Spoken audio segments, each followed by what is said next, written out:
నా మిత్రుడు నిన్న ఒక కోరిక కోరారు. ఏమయ్యా కోటేశ్వరరావు, పద్మావతీదేవి ఆయన భార్య అంటారు, బానే ఉంది. బీబీ నాంచారి శ్రీ వెంకటేశ్వరుడి భార్య అని చెప్తుంటారు. మహమ్మదీయ కుటుంబంలో పుట్టినటువంటి వనిత వెంకటేశ్వర స్వామి వారికి భార్య ఎలా అయింది? ఎక్కడుంది? ఏ ప్రమాణాన్ని ఆధారం చేసుకుని బీబీ నాంచారి ఆయన భార్య అని చెప్తున్నారు? 4 మాటలు నీకేమైనా తెలిస్తే చెప్తావా అన్నారు. నేను ఒక విషయాన్ని అందుకని ప్రస్తావన చేయవలసి వచ్చింది. తిరునారాయణపురం అని కింద నారాయణపురంలో వెంకటేశ్వర స్వామి వారికి పెద్ద దేవాలయం ఉండేది. అందులో ఆ తిరునారాయణపురంలో ఉండేటటువంటి వెంకటేశ్వర స్వామి వారి ఉత్సవ విగ్రహానికి సంపత్ కుమారుడు అని పేరైంది. ఢిల్లీ సుల్తాన్ గారు తిరుమల క్షేత్రానికి దండయాత్రకు వచ్చారు. ఓరుగల్లు దాటిపోయి ఇటువైపుగా దండయాత్రకు వచ్చినప్పుడు ఆయనకి ఎందుకు ముచ్చట కలిగిందో, స్వామి ప్రేరణ ఏం కలిగిందో, దేవాలయంలో ఉన్నటువంటి స్వామివారి ఉత్సవ విగ్రహాన్ని ఢిల్లీ పట్టుకెళ్ళిపోతే అది అంతఃపురానికి వెళ్ళిపోయి అంతఃపురంలో పెట్టారు. ఢిల్లీ సుల్తాన్ గారి కూతురు ఆ విగ్రహాన్ని చూసి ఆ తల్లికి ఏం కనపడిందో అందులో,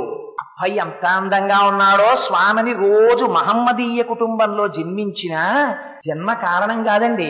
ఏమో ఒక్కొక్కసారి ఉంటారు, ఎవరిని పడితే వారిని కేవలం జన్మ చేత మతం చేత మనం నిర్ణయించలేము. అదిగో ఆనాడు ఆ ఢిల్లీ సుల్తాన్ గారి కుమార్తె అయినటువంటి బీబీ, ఆవిడ మోహించింది స్వామిని చూసి. ఆయనని తన భర్తగా భావించి సేవలు చేసింది. భగవద్ రామానుజులకి తెలిసింది తిరునారాయణపురంలో ఉండవలసినటువంటి ఉత్సవమూర్తి ఢిల్లీ సుల్తాన్ దగ్గర ఉండిపోయారు.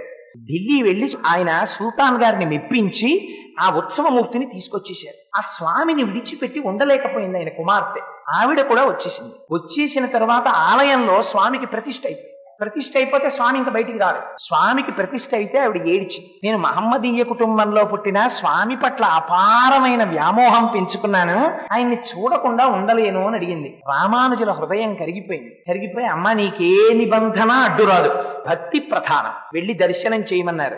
ఎవ్వరికీ దక్కని అదృష్టం ఆ రోజున ఏమైందో తెలుసా అండి? ఢిల్లీ సుల్తాన్ గారి కుమార్తె లోపలికి వెళ్లి స్వామిని చూసి కన్నుల నీరు కారుస్తూ స్పృహ తప్పి పడిపోయి స్వామిలో ఐక్యమైపోతే అప్పుడు భగవద్ రామానుజులు నిర్ణయం చేశారు, ఈమె కారణ జన్మురాలు, సాక్షాత్ ఆండాళ్ వంటి తల్లి, ఏమో ఏ కారణం చేతనో మహమ్మదీయ కుటుంబంలో జన్మించింది అని అప్పుడు బీబీ నాంచారికి విగ్రహం చేయించారు. ఆ విగ్రహం ఇప్పటికీ ఎక్కడుందో తెలుసా అండి? ఆ విగ్రహాన్ని రామానుజాచార్యుల వారికి శ్రీరంగంలో ఉన్న శ్రీరంగనాథుడు అంటే చాలా ఇష్టం. శ్రీరంగనాథుడికి వెంకటేశ్వరుడికి తేడా ఉండదు. అందుకని శ్రీరంగనాథుడి పాదాల చెంత బీబీ నాంచారిని ప్రతిష్ఠ చేశారు.